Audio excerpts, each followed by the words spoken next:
Rappelez-nous votre nom. Jean-Claude Van Damme. On s'en souviendra.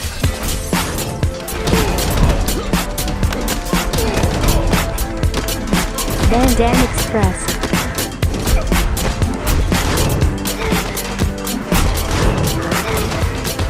Van Damme Express. Salut tout le monde, vous écoutez Van Damme Express, le podcast qui regarde tous les films de Jean-Claude Van Damme et qui les classe les uns par rapport aux autres. Ho ho ho, c'est le Van Varenberg de Noël. Et oui, on est le 26 décembre, alors je vais distribuer un petit peu les cadeaux, je vais regarder ce que j'ai dans ma hotte aujourd'hui.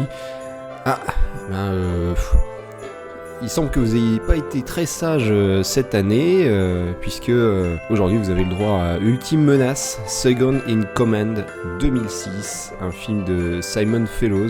Je vais vous expliquer comment je prépare les films. En général, je le regarde une seule fois, le film, je prends mon temps, je regarde parfois certaines scènes plusieurs fois. Je prends pas mal de notes, j'ai souvent une double feuille complète de notes, je note également les chronos des passages qui me sembleraient intéressants à capturer, et à la fin je fais quelques recherches sur le contexte, je revois parfois certaines scènes d'autres films, je me documente, ça m'est arrivé de lire des bouquins, des interviews, des choses, pour un petit peu étoffer ce que je vais vous raconter. Et aujourd'hui, là, je regarde ma feuille de notes et j'ai à peu près 2/3 très espacés de notes sur une petite feuille de bloc notes. Et j'ai 2 chronos absolument ridicules où je sais absolument pas si je vais vous mettre ça en extrait. On sait que les années 2000, en tout cas jusqu'à la sortie de JCVD en 2007, c'est quand même pas foufou. Il y a eu quand même In Hell de Ringo Lam. Après, c'est Point d'Impact, Ultime Menace, The Hard Corps. Et Ultime Menace, c'est un film de Simon Fellows, donc un réalisateur de direct-to-DVD, de petite production que Van Damme va retrouver ensuite sur Jusqu'à la mort, qu'on a chroniqué il n'y a pas très longtemps. Jusqu'à la mort, c'est 2007, donc c'est l'année d'après. Et on avait dit plutôt du bien de Jusqu'à la mort, notamment sur la prestation de Van Damme et la partie un peu comédie dramatique, qui était plutôt réussie. Ça a été un peu moins dans les scènes d'action. Alors, Ultime Menace, c'est un peu, on va dire, un galop d'essai entre Simon Fellows et Van Damme. Qu'est-ce que ça vaut ? C'est l'histoire de Sam Keenan, donc ce Jean-Claude Van Damme, qui est un officier de l'armée qui est rattaché à l'ambassade américaine en Moldavie. C'est un film qui se passe en Moldavie. Il y a une tentative de coup d'État avec toute une ribambelle de mercenaires et drivé par un militaire assez violent qui va commencer à prendre des otages, qui va prendre d'assaut l'ambassade américaine, parce que le président de Moldavie se réfugie dans l'ambassade américaine. L'ambassadeur américain il est tué, et il y a pas mal de il y a de la guérilla après dans la rue. On cherche un peu à nous faire une ambiance tendue du début à la fin du film.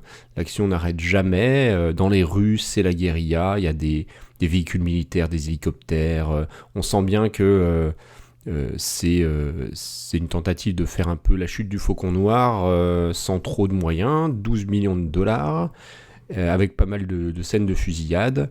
C'est un film de siège, parce qu'à partir d'un certain moment, le président va être dans cette ambassade et il va y avoir l'armée du coup d'État qui va être autour de l'ambassade et qui va tenter de lui mettre la pression.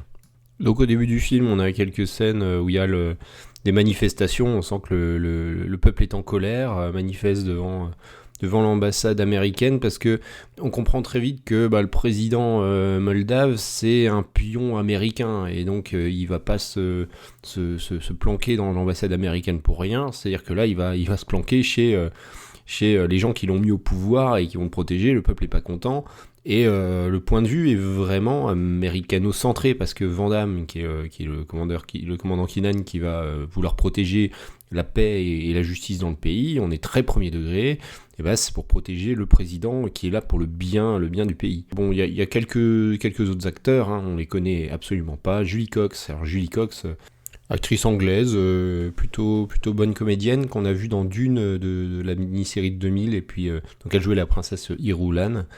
Les enfants de Dune, et puis pas mal de trucs dans des séries. Une actrice correcte, mais qui joue un personnage assez effacé, même trop dire ce qu'elle faisait là. Je pense qu'elle était dans l'ambassade lors du premier assaut, quand le méchant va venir et tenter de récupérer le président et va exfiltrer quelques otages. Ça va devenir un peu l'atout, le love interest qui n'a pas énormément d'intérêt, voire qui est un petit peu gênant dans le film. Il y a 2-3 noms dans le casting si on fait gaffe, avec par exemple Vlad Ivanov qu'on a vu dans pas mal de films jouer des personnes de l'Est, d'Europe de l'Est, donc par exemple dans le Snowpiercer de Bong Joon-ho, ce qui est pas rien, ou encore Velibor Topic qu'on voit dans beaucoup de Ridley Scott, Kingdom of Heaven, Robin des Bois, Cartel, voilà. Commander Samuel Keenan. Assigned to the American Embassy in Moldavia, Welcome to the deep end, Commander Keenan. Navy SEAL Sam Keenan didn't expect to see any action, but he was wrong. Now, Storming the presidential palace. with the embassy under siege Release the hostages now. and democracy under threat, I need backup. those in charge want to cut and run. But Keenan has another idea. Give them hell, Gunny. That's an order. Yes, sir.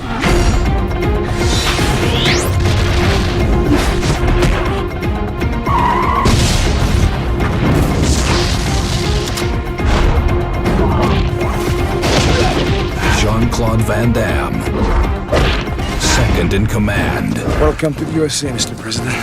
It's time to take charge.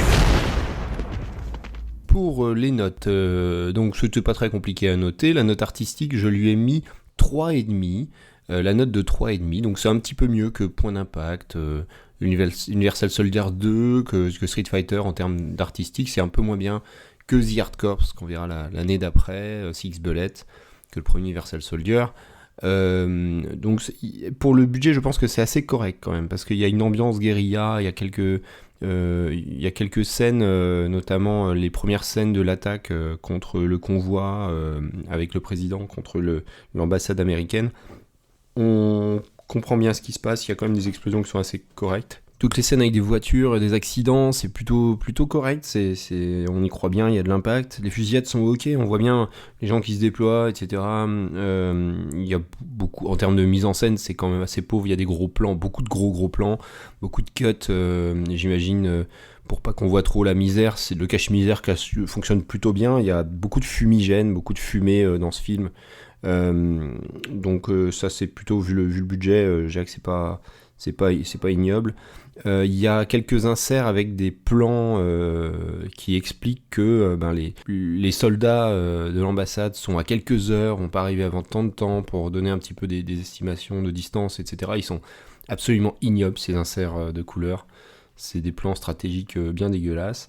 J'ai envie de dire aussi les scènes de drama, donc tous les dialogues, il y a beaucoup de dialogues quand même, on nous réexplique la situation, on prend des décisions, tout le ton est très grave. Tout ça va, c'est un peu long, c'est pas des dialogues géniaux. Le drame fonctionne pas trop quand même. Au début, il y avait pas mal de morts, il y a l'ambassadeur qui meurt. Aucun comédien, on sent dans aucun jeu de comédien qu'il y a des choses dramatiques qui se sont passées. Van Damme, il reste stoïque du début à la fin, il traverse le film comme un fantôme. Je pense à cette scène où il y a des otages qui sont agenouillés dans la rue, où il y en a un qui est abattu. Ça, c'est une scène qui est plutôt bien découpée, qui est solide en mise en scène, en dramaturgie. Mais 2 minutes après, on a complètement oublié l'impact de cette scène. Donc ça, je pense que c'est quand même signe que le réalisateur, il déroule un peu son scénario. Il essaye de garder une tension militaire, d'action pendant tout le film. Et pour autant, c'est pas là où le réalisateur est le plus à l'aise. C'est pas génial non plus. Je vais arriver sur une note bagarre, qui est assez basse. En bagarre, je lui ai mis 3. Alors, pour le situer, c'est mieux que Black Eagle, Blackwater, mais c'est moins bien que Kill 'Em All, par exemple, Peter Malhotra, où là, le film était vraiment pourri en termes d'artistique, mais a envoyé quand même quelques bagarres sympathiques, un peu trop cutées. Là, c'est très pauvre, il y a des fusillades, ok, il y a quelques bagarres, et il y a surtout un duel final entre le méchant et Van Damme, au couteau et au coup de pied, qui est très très mal filmé. L'espace n'est pas du tout utilisé, il y a des cuts, chaque coup de pied, il y a 2 ou 3 cuts. C'est vraiment vraiment très moyen. Voilà, il finit. C'est pas du tout satisfaisant, il n'est pas très long, et je pense pas que ça soit vraiment la qualité du réalisateur de filmer de l'action. Ce qui est dommage, c'est que c'est un film d'action à 90%. Mais bien sûr, il s'en sortira bien mieux dans Jusqu'à la mort qui obtient des meilleures notes sur toutes les lignes.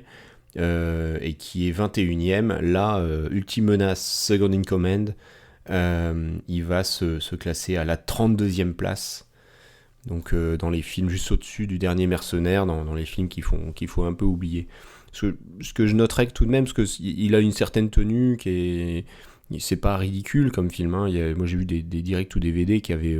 je pense à Blackwater, qui ressemble à rien et on se sent insulté pendant tout le film. Là c'est pas le cas. Par contre il y a un ennui total. J'ai failli... c'est un film que j'ai regardé en 2 fois et j'ai vraiment... je piquais du nez régulièrement au visionnage de ce film. Donc pour les fêtes de Noël, on oublie Ultime Menace. Vous pouvez ressortir Piège de cristal, hein, toujours meilleur film de Noël. Voilà, et ben c'était ce dernier film de l'année. On va se retrouver en 2023, qui va être la dernière année de ce podcast probablement, puisqu'il nous reste à vue d'œil une quinzaine de films. Et on se retrouve dans 15 jours pour un film plus récent, issu d'une saga. Voilà, il n'y a pas beaucoup de sagas Van Damme, hein, donc vous savez probablement, il reste quelques candidats de quoi je veux parler. Je vous souhaite d'excellentes fêtes de fin d'année et puis donc profitez bien de ces moments pour regarder des films d'action en famille. Salut, ciao. Van Damme Express.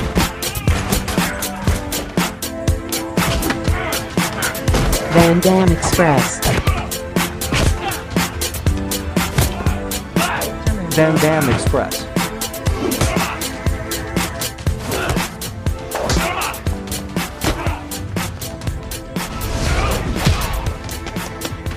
La route. Là où on va, on n'a pas besoin de route.